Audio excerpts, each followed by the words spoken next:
Ladies and gentlemen, good day and welcome to Vimta Labs Limited Q2 FY22 earnings conference call hosted by Nirmal Bang Institutional Equities.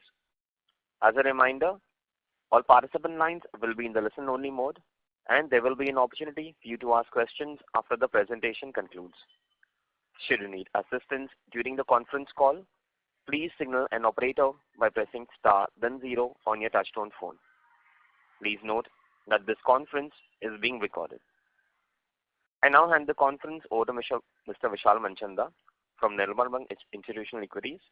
Thank you, and over to you, Mr. Manchanda.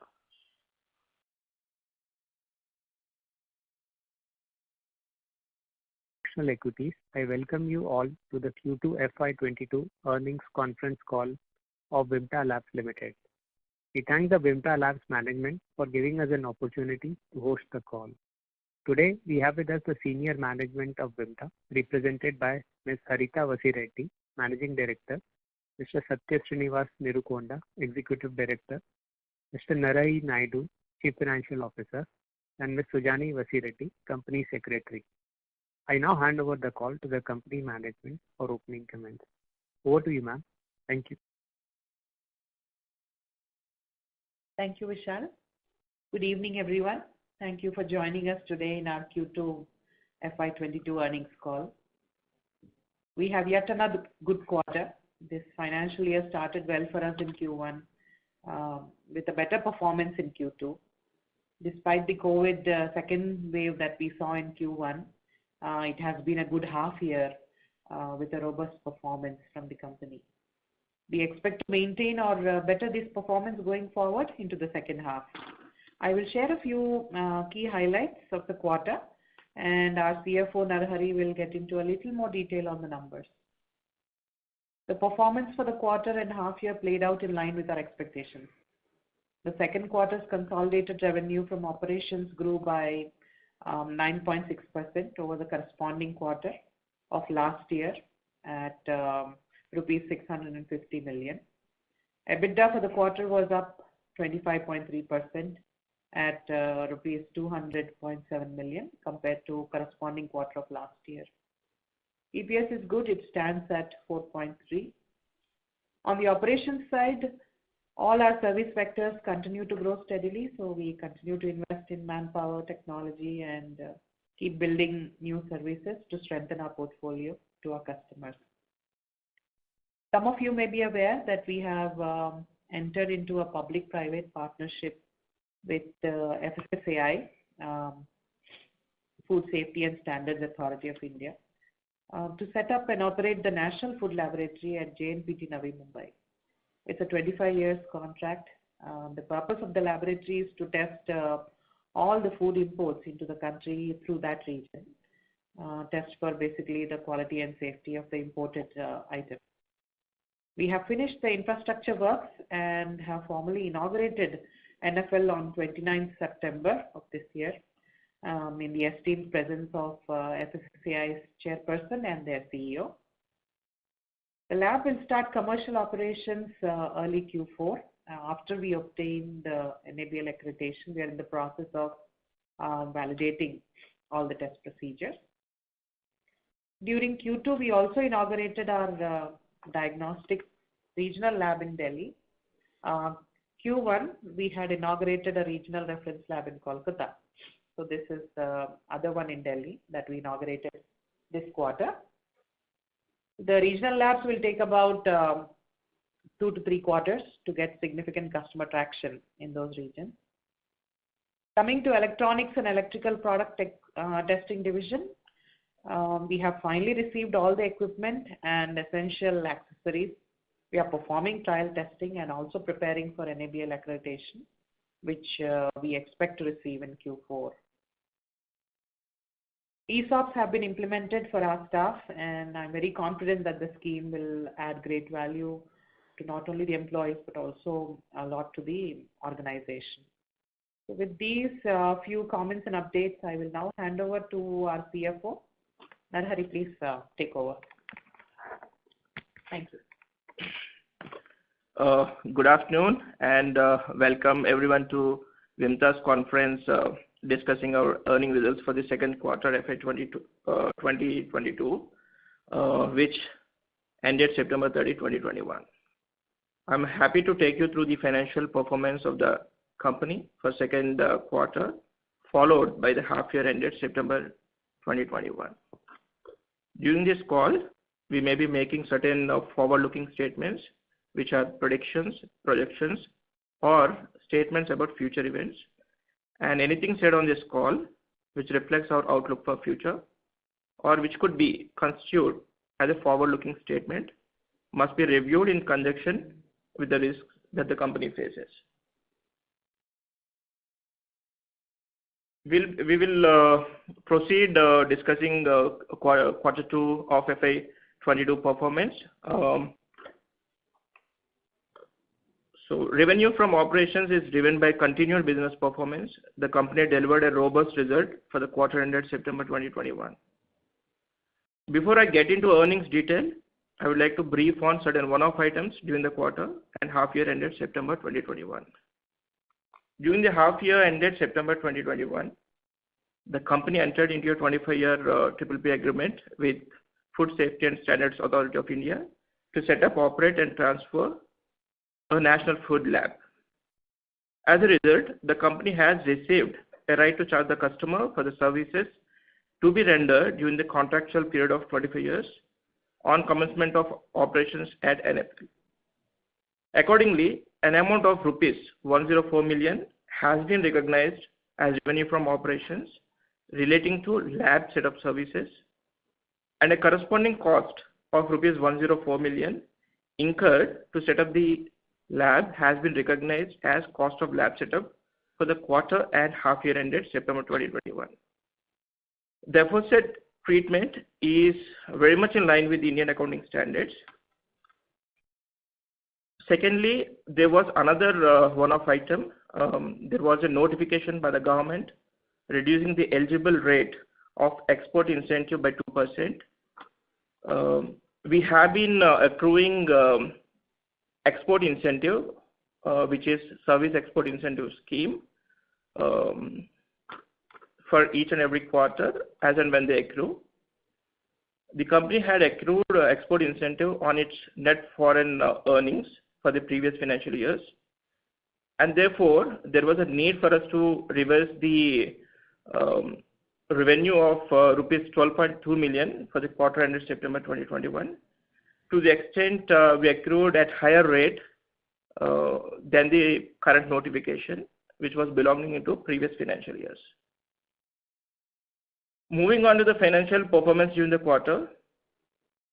For financial performance discussion, I'll be excluding revenue and cost of rupees 104 million recognized on lab setup. Excluding that, the company delivered its highest ever quarterly consolidated total income of INR 651 million. Our consolidated revenue from operations stands at 651 million, which grew by 6.1% on a sequential basis and 9.6% compared to corresponding quarter. Our consolidated EBITDA of INR 200.7 million grew by about 19% compared to previous quarter of around 168.7 million and grew by about 25.2% compared to corresponding quarter, which was about 160 million. Driven by strong underlying performance across almost all the business verticals of the company. Profit before tax stands at 143 million, which grew by 31.21%. This is before exceptional item of SEIS income, compared to previous quarter level of INR 109 million. And the growth stands at 44.5% on a comparative corresponding quarter basis. This was owing to very careful cost management. Moving on to half year performance, our consolidated revenues increased during the half year by 37% to INR 1264 million.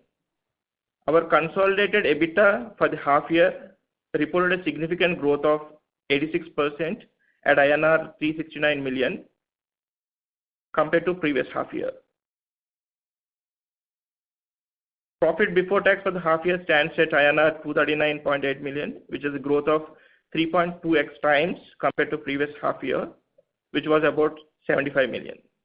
With this brief summary, I will hand it over back to the operator and would be happy to take any questions. Thank you very much.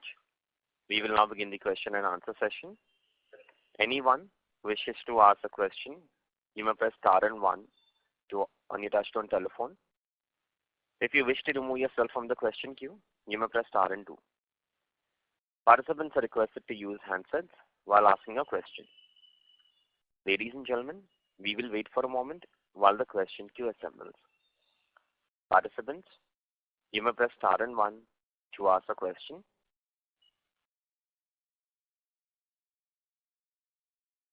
The first question is from the line of Milan Shah from Urmil Research Consultancy. Please go ahead. Hello. Go ahead, sir. You're on. Okay.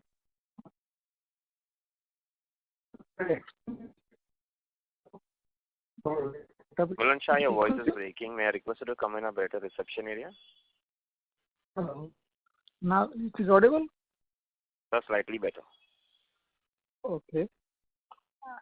I want to understand the expenditure for set up lab, which is 10.4 crore in this quarter. It is going to be in next quarter, or we are going to set up other lab in other ports. It is any future possibility?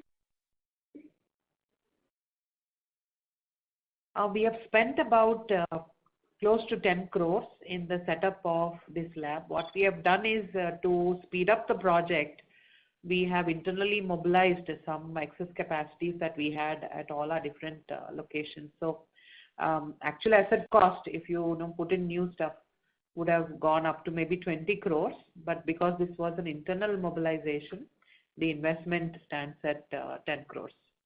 And we don't intend to, at the moment, start any other port laboratories.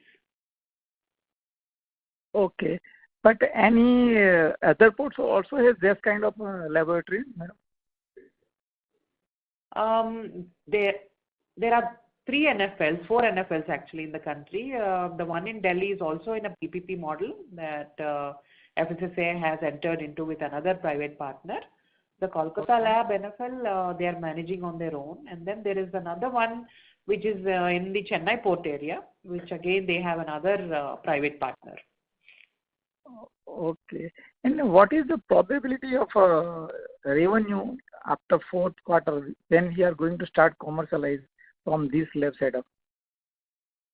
We expect a very strong addition to the top line and bottom line.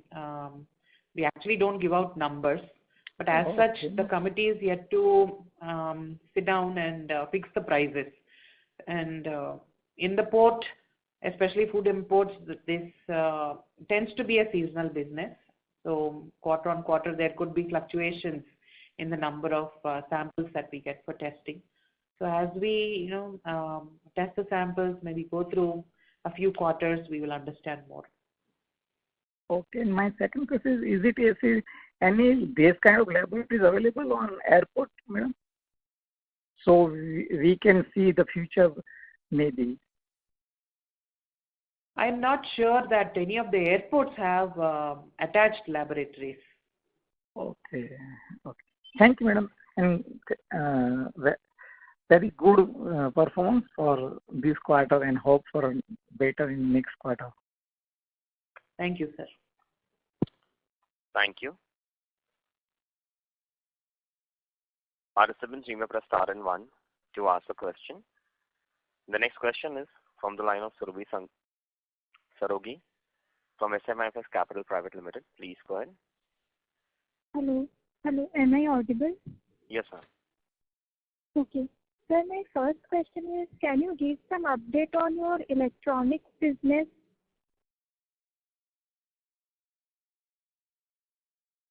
As I was already mentioning in my opening comments, the E&D project is actually close to completion, at least the project stage. We finally received all the equipment parts and accessories. So we are doing some trial testing now. Simultaneously, we are also preparing for the establishment of quality management system and its accreditation by NABL. So we expect accreditation to happen in Q4, and from there on, we'll be able to accept customer samples. Okay. And then can you give some color on the future outlook and your major future plans? We have multiple business verticals. We are into food testing. We are into pharmaceutical testing, right from preclinical research to clinical research. We support analytical testing services for small molecules and large molecules. So we are into biopharmaceutical and analytical services as well. We do environmental impact assessments. We do clinical diagnostics. And now we are on the verge of starting electrical and electronic product testing. So for us, the future outlook is very bright. All the five, six sectors that I named are high potential sectors. We expect good growth in all our divisions. Okay. Okay, ma'am. That's all from my side. Thank you. Welcome. Thank you. The next question is from the line of Behzad Debo from Nirmal Bang. Please go ahead. Yeah, could you share some color on what drove the strong growth of 25% on a quarter-on-quarter basis for Vimta? Sorry, could you repeat, please? Could you share some color on what drove the strong growth of 25% on a quarter-on-quarter basis? All the divisions did well because we started pushing all the sectors, vectors for us. So growth came from across all our business units. Okay. And when should we expect the food lab set up with the private partnership with FSSAI to start contributing to revenue? Q4. Like I was mentioning, we are in the process of submitting our application to NABL. Once we submit the application, they take a month or so to review it and then come for an audit. So the entire process might take 2 to 3 months. Okay. Thank you. Welcome. Thank you. Participants, you may press star and 1 to ask a question. The next question is from the line of Neha Mehta from Pragya Equities. Please go ahead. Hello. Hello. Go ahead, ma'am. You're audible. Yeah.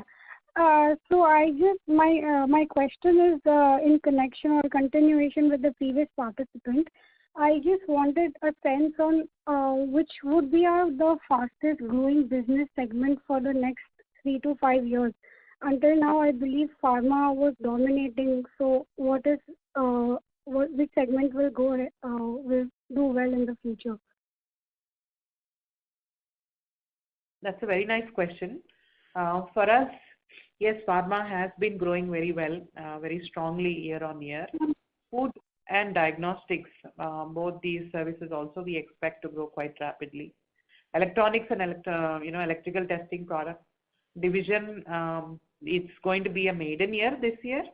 So we hope things will be good, but we'll have to travel and see how that goes for us.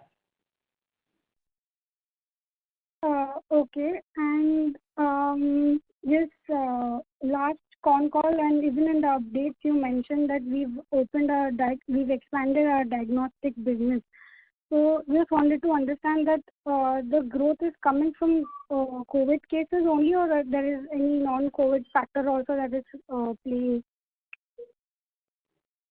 In Q2, there is no COVID cases impact. The numbers are really low across the country. So there is no impact of COVID in Q2. Positive impact. And going ahead, where do you see the growth coming from? It will happen across. It will happen across food. It will happen across pharma. It will also happen from diagnostics. We have also expanded our environmental division. We have 2 satellite operations set up in Kolkata and also Noida. So environment will also grow for us. Oh, okay. And our CapEx plans for all these things for the next 3 to 5 years? We plan capex on an annual basis. This year we have spent about 12 crores and we might spend an equal amount in the second half. And so can we assume a similar run rate for in the future? We want to maintain it, yes. Okay. That's it from my side. I'll join back in the queue. Thank you. The next question is from the line of Charulata from Dalal & Broacha Stockbroking. Please go ahead. Yeah, hello. Congrats for the good set of numbers.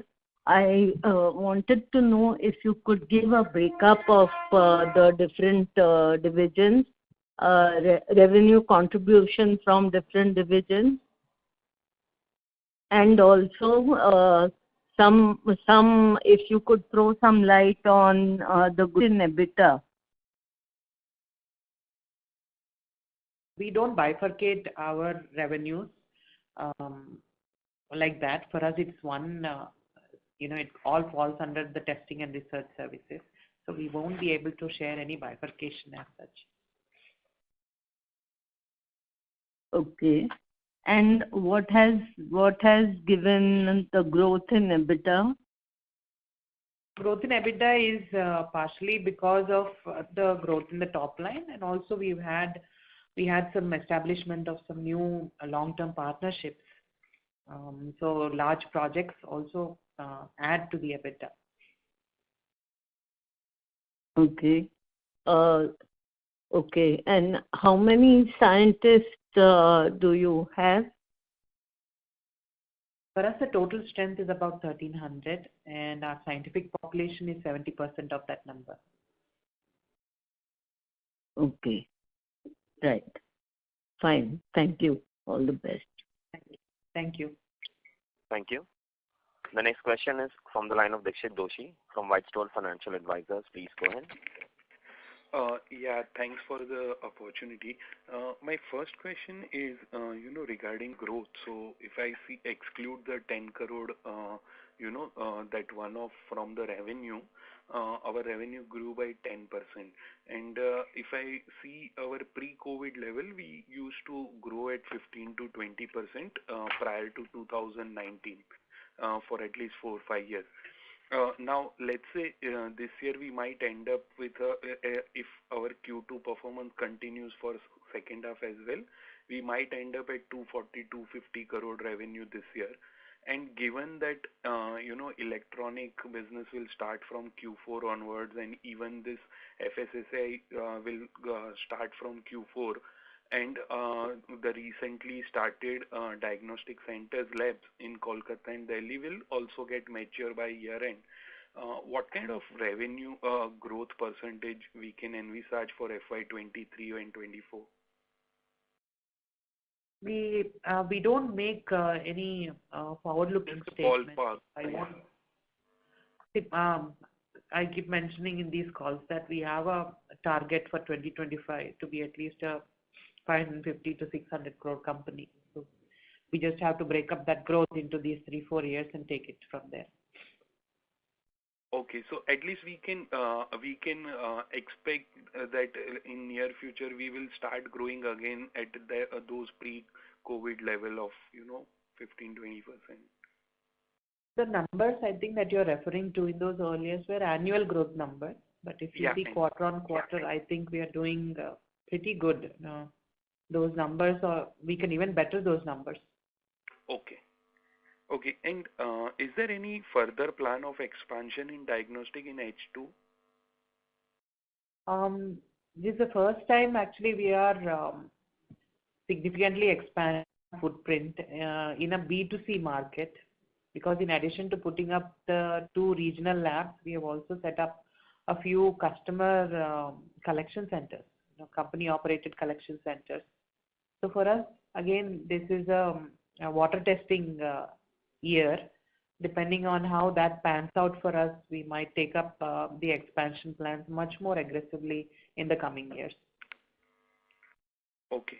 And one last question from my side. In terms of pharma business, so obviously even in a Q1 when there was second wave of COVID, there were difficulties in terms of importing the animals, and also difficulty in terms of signing up the patient.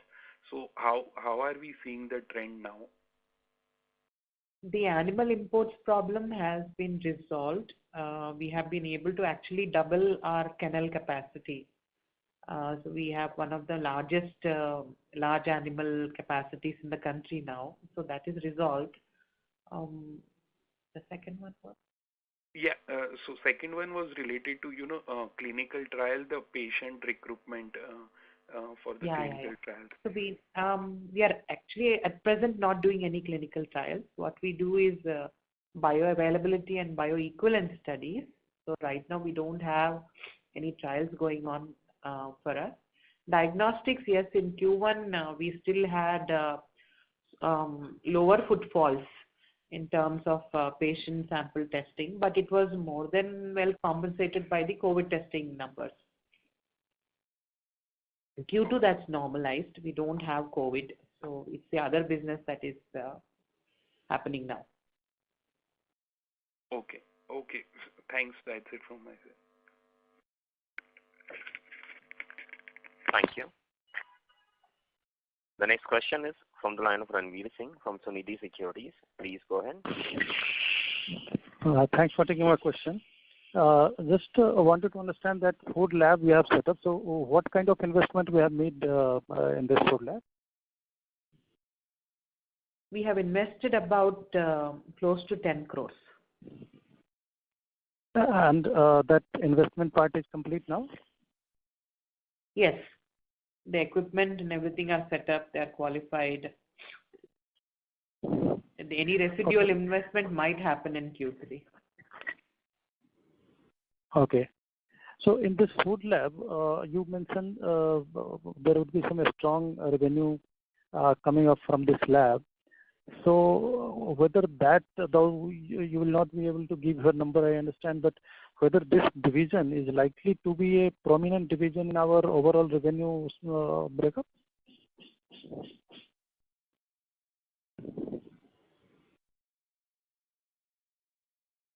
Ladies and gentlemen, please stay connected. The line for the management will drop.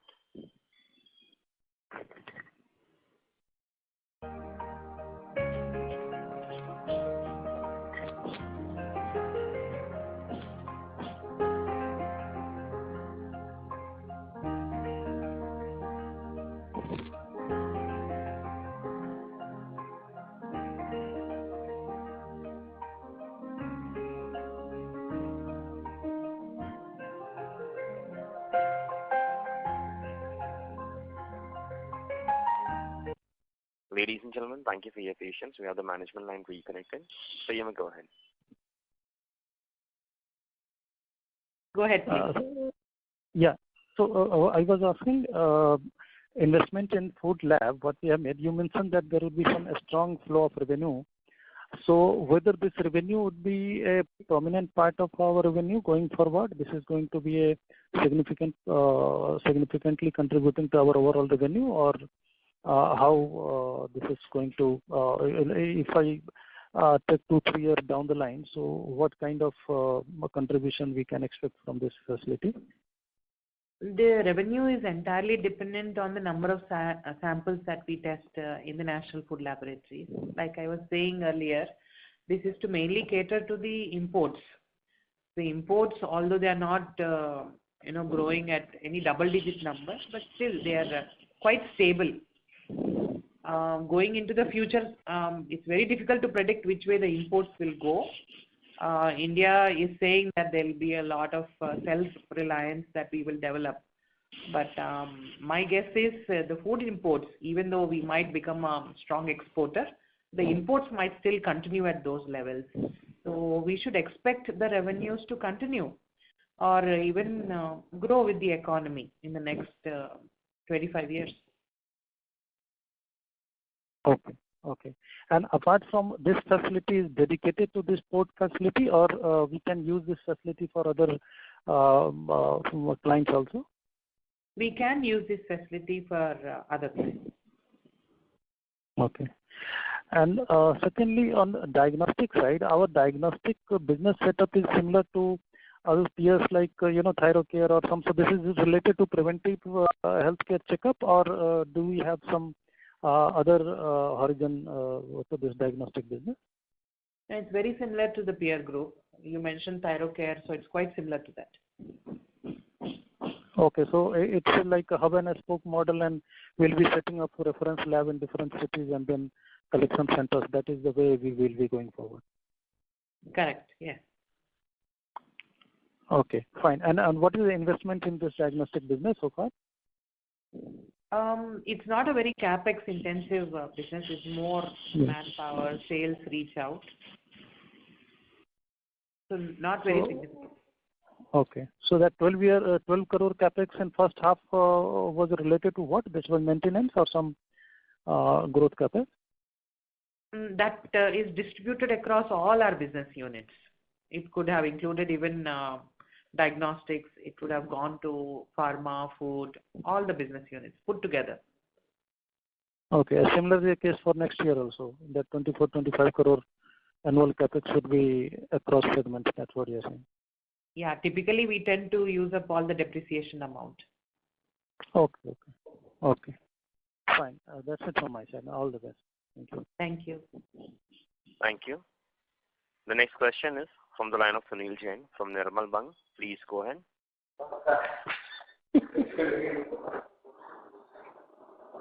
Sunil Jain, your line is talk one. Sorry. My question related to the 10.4 crore which you had recognized as a revenue. So against that, how much expenditure has been recognized and how much is the profit in that?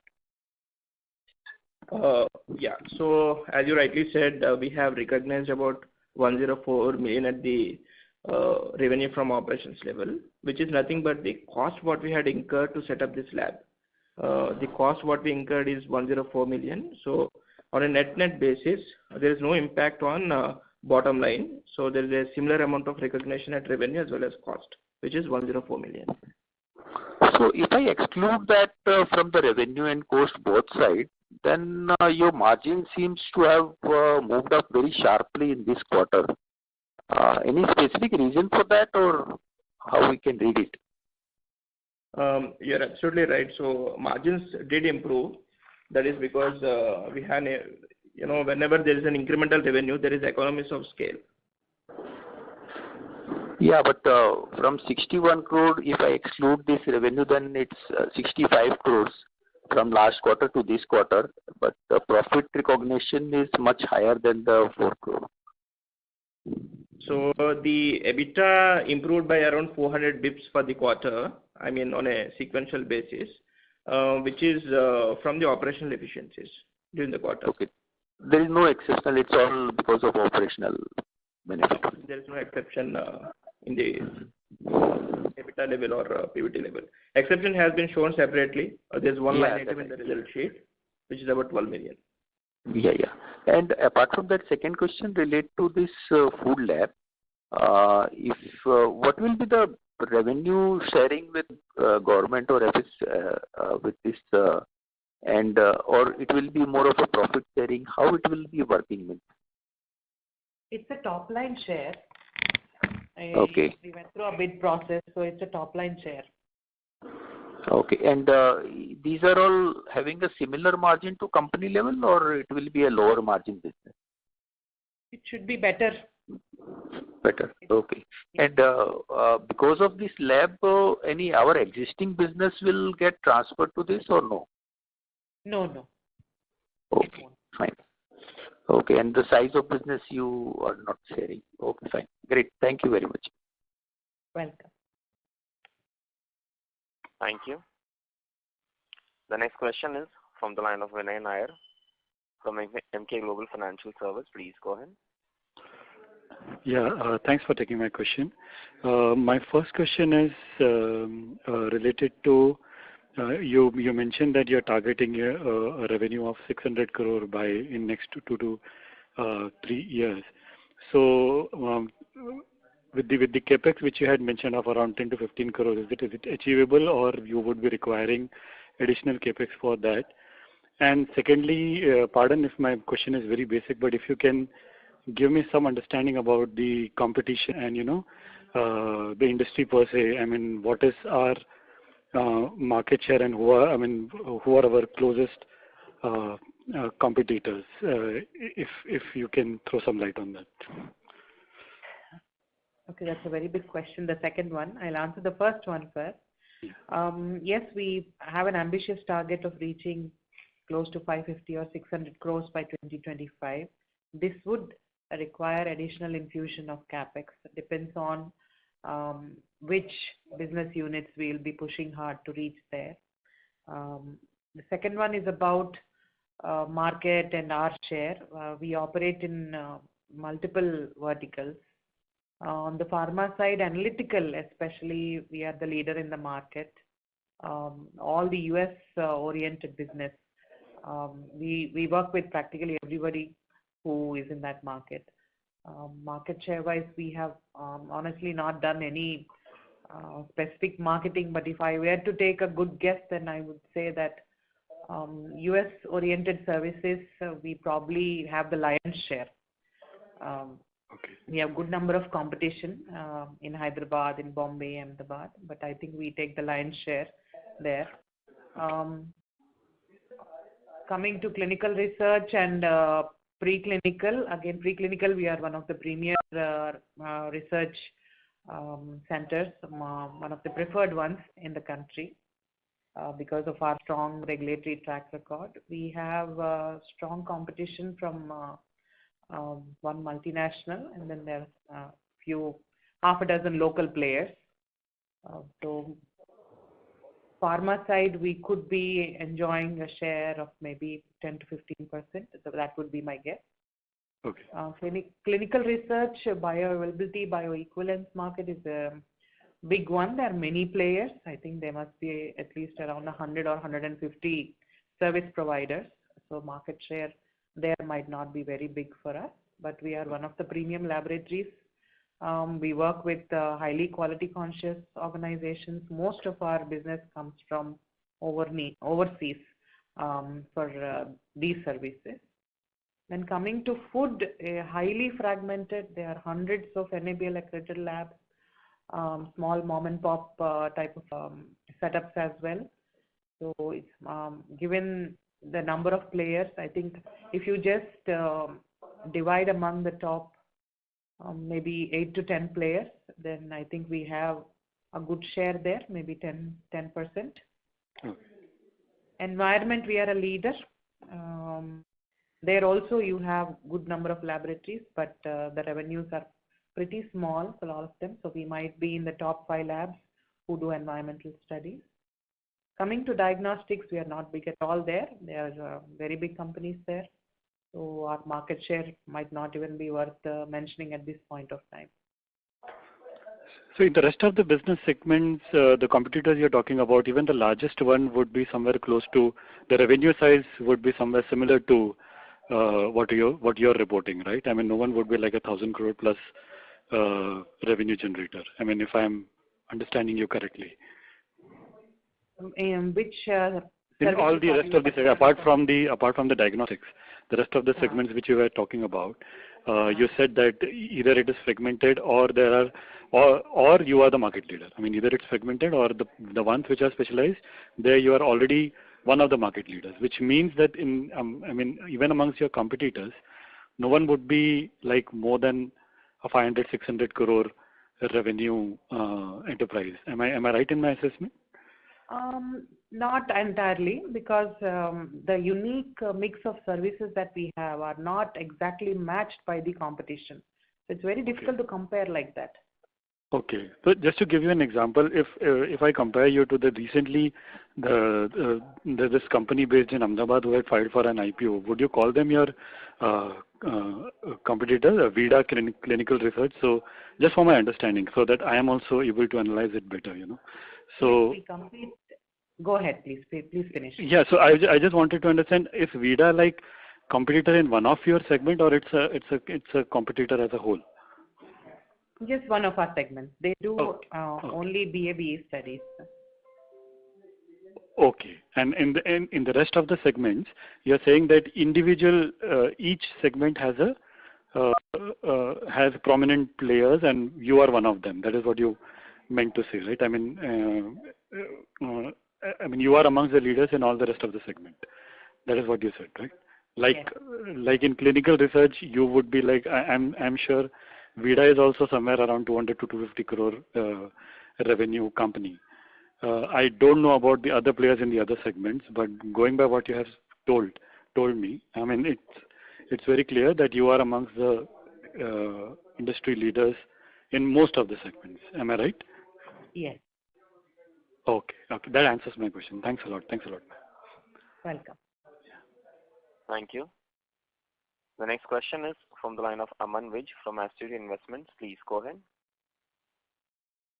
Yeah, good afternoon, ma'am. My first question is on our clinical research / pharma business. So in terms of number of beds, could you talk about where do we rank and any plans to do addition in terms of number of beds? Number of beds, we might be in the top 10, definitely. Mm-hmm. And yes, we do have thoughts about expanding it, but not necessarily in the state of Telangana, but maybe we'll look towards north when we do that. So, and the current bed number is around 180 to 200? Correct. And the utilization level, ma'am? It's 100%. Okay, so this expansion can be soon then, if we are already utilizing. Yes, I think we think there is a possibility of requirement of expansion maybe sometime in next year. Mm-hmm. And if you can give roughly, if we have to expand by say similar capacity, 200 bed, what is the normal capex for such expansion? The capex in these studies, there are two halves of the service. One is the clinical part and the other is bioanalytical. Clinical part doesn't need a lot of investment. The bioanalytical, it depends on how many mass specs you wish to deploy. It all depends on that. So I'm just saying for a rough approximation, if we have to set up similar facility like we already have, what will be the capex required in a new region? Then just on the bioanalytical side, if we have to build equal number of instruments, then it might cost about 10 to 13 crores. Sure. Yeah. And then we said, we are in top 10, not in top 5 or top 3, because I had the assumption we should be in at least top 5. Clinical research, no. We may be in the top 5, but the top 1 and the 2 players, their capacities are really high. So even the 3, 4, 5 are probably at our shoulder level only. Yeah. They have like maybe 400, 500 beds, but they also cater to maybe we have some beds outside India also, if I am right. Correct. Yeah. While we will be focusing only on domestic expansion. For now, yes. Yeah. Yeah, sure. And then second question is, if you look at our 4-5 business segment, so CRO part, if you remove that, so ma'am, diagnostic will be, I think, the second biggest. So which we in that 4-year vision of 500, 600 crore top line. So you had earlier talked about 100 crore each from the newer segments. So which segment do you think will cross that threshold of 100 crore first, according to you? Food, I think. Food should go first. Okay. And followed by, ma'am? Diagnostics.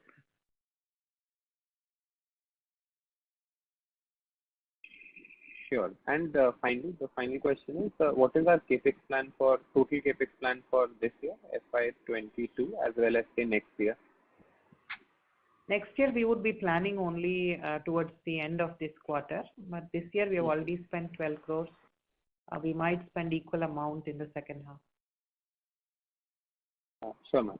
Thank you so much. Welcome. Thank you. The next question is from the line of Milan Shah from Urmil Research Consultancy. Please go ahead. Hello. Thank you for considering my question, and this is for Mr. Naidu. Sir, I requested. Sorry, your voice is cracking. Third call. Better now, sir? Hello. Yeah, it's better now. Correct. Hello. This is for Mr. Naidu because in third call I asked Madam to update our website because I am doing a PMS service for client, and our site is not going to update any news, which is happened in last 2-3 quarters.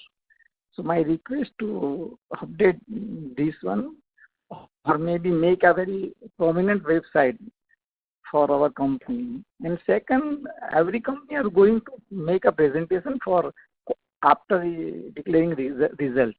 So it is very useful to understanding for client also. So it is maybe possible, then do it.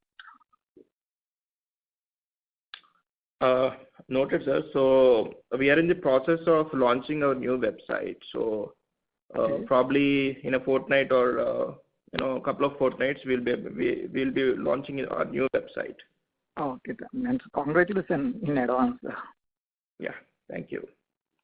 And regarding, if possible, then do presentation for quarterly result, because many companies are going to make a presentation of, because all customers are not going to understand our business model. Because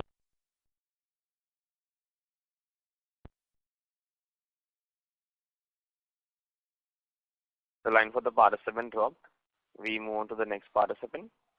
The next question is from the line of Dilip Sahu, individual investor. Please go ahead. Yeah, thank you. Yeah, it's regarding the investment we have made in the new food laboratory. You talked about a 10.4 crores investment, but that's using your existing resources. And if it hadn't been that, it would have been 20 odd crores, if I have heard it correctly. We typically do 1.5 to 1.8 times asset turn in our regular business. And can we say that on a 20 crore kind of investment, the asset turn will be around 1.82 times for the new food laboratory? For us, it typically tends to be around 1 to 1.5 only, depending on the service line. So that we can expect. So around 30 odd crores of business for assuming that we have a similar kind of turn. So that's what in near future may not be, quarter or two, maybe year or two, it will happen.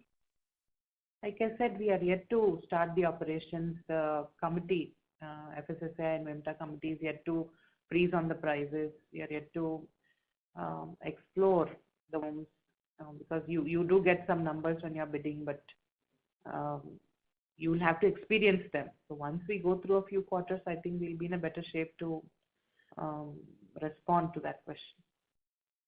Sure, no problem. Coming back to the diagnostic business, we had a RRL in Hyderabad and then Calcutta, not Delhi. We have 3 RRLs now. But we have around 40 odd customer collection centers. I'm just trying to understand the business model. This is not this is different than the ratio of RRL versus collection centers. So is it predominantly a B2B business for us, or how is it? Is it a B2C business? It is predominantly a B2B business.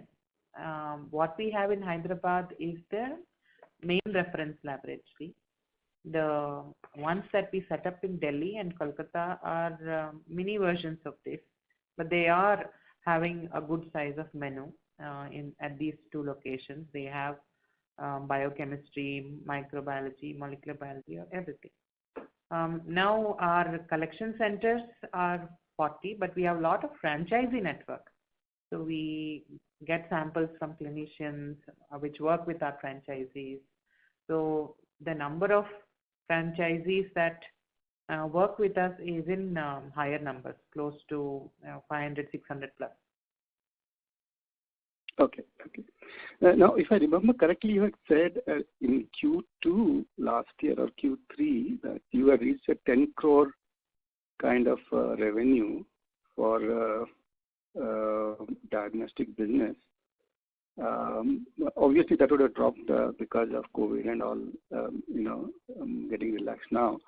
So reaching 100 crore for diagnostic means you'd be growing around 25% to or more in next 3 years. Am I missing something here? A 25 to 30% growth in the diagnostic business you will see in next 3 years? So the number that you have, 10 crores, is wrong. But at the same time, I won't be able to correct you with a specific number. So growing from where we are into that, it will be a very challenging task. But I think we are geared up with our strategy. We are geared up with the team to reach our targets. Okay, ma'am. Thank you very much for answering my questions. Thank you. The next question is from the line of Sunil Kothari from Unique Portfolio Management. Please go ahead. Hi. Thanks for opportunity. Congratulations, madam and team for such a good and qualitative better numbers. Ma'am, my question is on cash flow. We have two items which talks about impairment loss on receivables and bad debts written off, which is almost 3.5 crore for half year. Would like to understand from you the strategy we want to follow and to tighten our the receivable systems to not lose this type of money, maybe annually 5-6 crore, which is a big amount for us.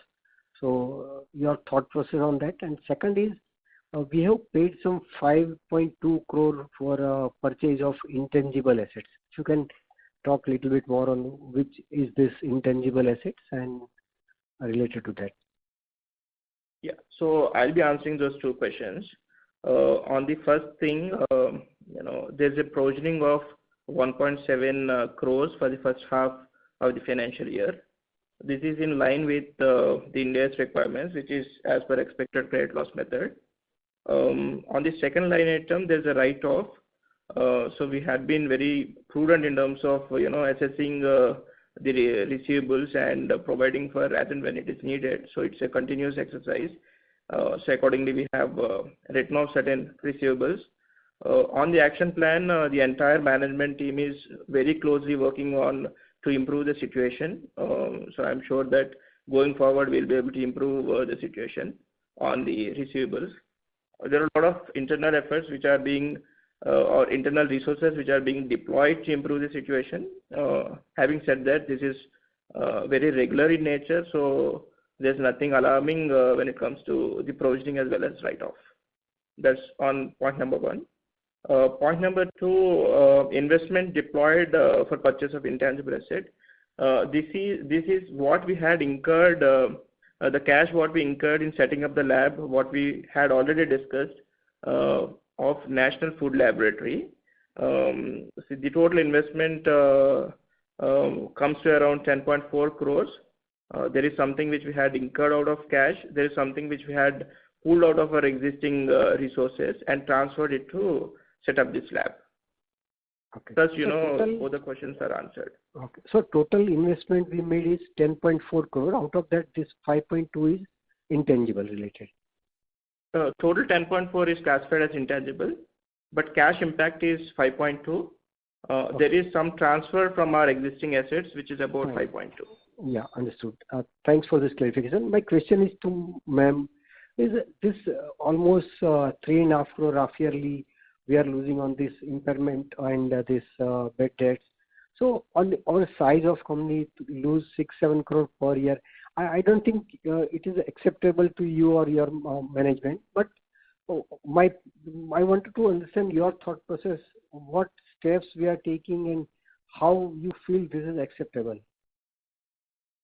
Typically, in our industry, 1.5% is not at all alarming. And like our CFO was mentioning earlier, we just follow the formulas in order to provide for the provisioning. As such, there is no lack of control over this item.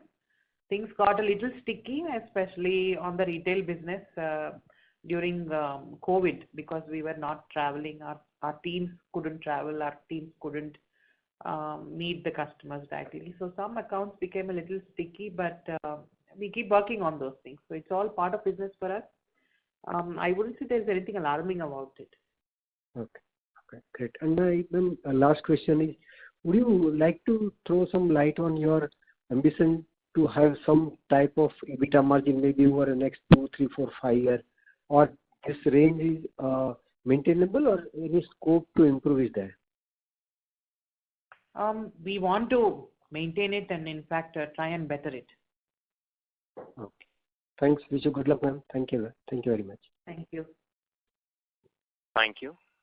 Participants, you may press star and 1 to ask a question. The next question is from the line of Viral Bansali, individual investor. Please go ahead. Yeah, thanks for the opportunity. Hi Harita, hi Narhari. Congratulations for a brilliant set of numbers, and it is really refreshing to see Vimta so aggressive again after having seen it so aggressive in the 2000 between 2000 and 2010. So that's a very refreshing change from Vimta, even without the 10 crore one-time revenue that Vimta has had. My question is regarding the JNPT lab, which Vimta won on the PPP basis. So what is the Ghaziabad lab went on a 15% minimum revenue share that was mentioned in the RFP. So what could be the revenue share for JNPT lab? You are asking us to share with you our secrets, Viral. I won't be able to share that because it won't help me in the next bid, right? I understand. Yeah, I was coming to that only. So because I think that the RFPs for Chennai and Mumbai were floated together. Yes, We bid for both, but the size of the JNPT lab is much, much more bigger than the Chennai lab. 66% of the imports happen through JNPT. And the model that we have entered into with FSSAI here at JNPT is not similar to the one that they have at Ghaziabad. They are slightly different. Oh, okay. Yeah, because Ghaziabad is an ICD, I guess. Yes. It's not a port. So that's the volumes will be 1/10, maybe 1/15 over there. Yeah, much less. Yeah. So now, based on the figures mentioned in the RFP, JNPT does close to pre-COVID levels, close to around 1 lakh samples for consignments of import consignments of food every year. And the charges at that time, before COVID, were around 5,000 for everything apart from milk and the beverages part, and 2,000 rupees for the visit in case you have to visit the client's end. So are these charges now there, or maybe we may see an upside potential to these charges? The charges have recently been revised. They have been doubled, in fact, very recently. Okay. So I don't want to get you into any uncomfortable situation about the numbers, but I can get a sense of numbers from based on 1 lakh samples a year. So any idea if the Kolkata lab is going to be put on the block for in a similar way? And they have no plans of going in for a PPP there, and nothing that we are aware of, at least. Okay. So now coming back to the JNPT lab, since you have provided 10.4 crores for the infrastructure setup over there, and the RFP mentions that the lab is on a setup, operate and transfer. So what I presume is whatever you have set up, you have built it to the JNPT. So the infrastructure, FSSAI, sorry. So whatever infrastructure that you built belongs to FSSAI. Vimta will just be the operator of it. You'll have the license to operate it for next 25 years and then transfer it back. Is that correct? Correct. The site was provided by them. Of course, it was an old hostel building that we got. So we had to do a lot of modification. We put our equipment, our people, and then at the end of 25 years, no, if we are not able to renew the contract, then we transfer it on an as-is basis, minus the people, of course. Just to add to that, so this revenue what we had recognized is more of an accounting treatment. We haven't invoiced anything on FSSA for that. So this is more of an asset recognition in the form of intangible, which is routed through P&L. Okay, so we are not going to receive any payment on this. No, because this is this is the asset what we had recognized, but there's a corresponding right to receive the revenue for the next 25 years.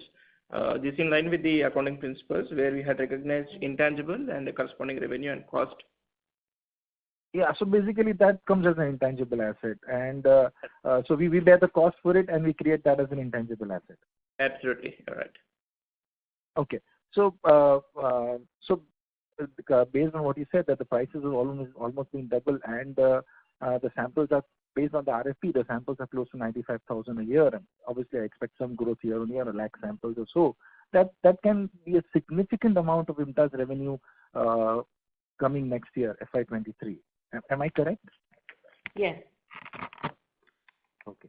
And my last question is regarding the capital work in progress that I see is 25 crores right now as on 30th September. So can you give a breakup on this capital work in progress? See, this largely represents our E&D vertical, what we call it as, which is our electronics division, which is yet to get commercialized. We are expecting this to be commercialized in the fag end of the quarter or early Q4. So we're in the last leg of getting accreditations, qualifying the assets. So there's technical clearance which is awaited for this. So the entire amount of 25 crores belongs to E&D vertical. So the electronics testing. Correct.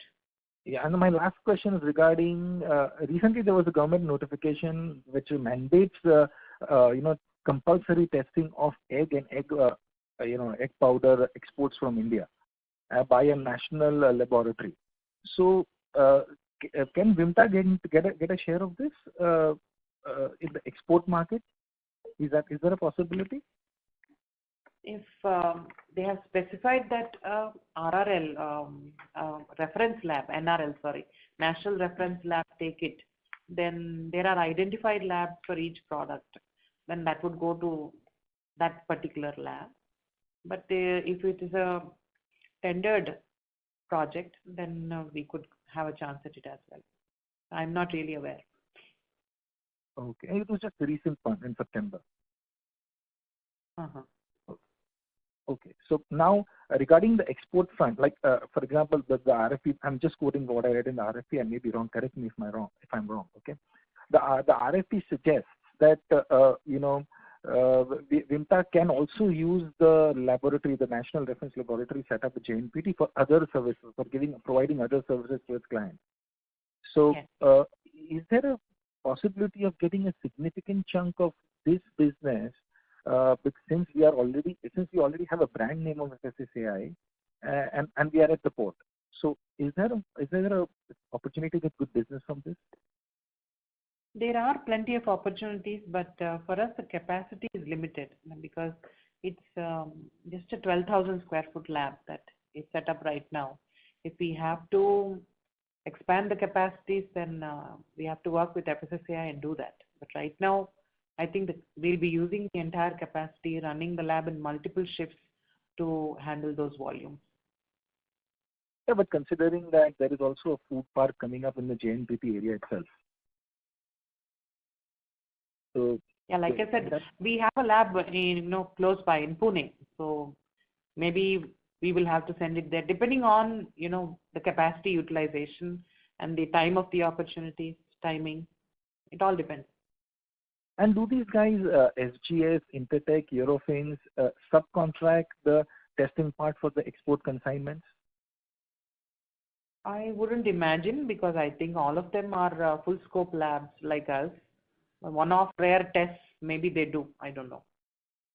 Okay, so there is no possibility of getting a significant chunk of an export market since we are already at the JNPT? No.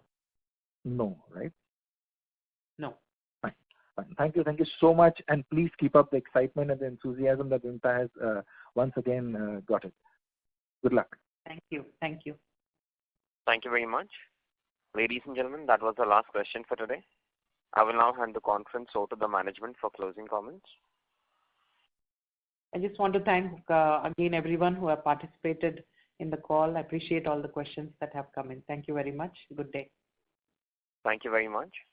On behalf of Nirmal Bang Institutional Equities, that concludes this conference. Thank you for joining us. You may now disconnect your lines. Thank you.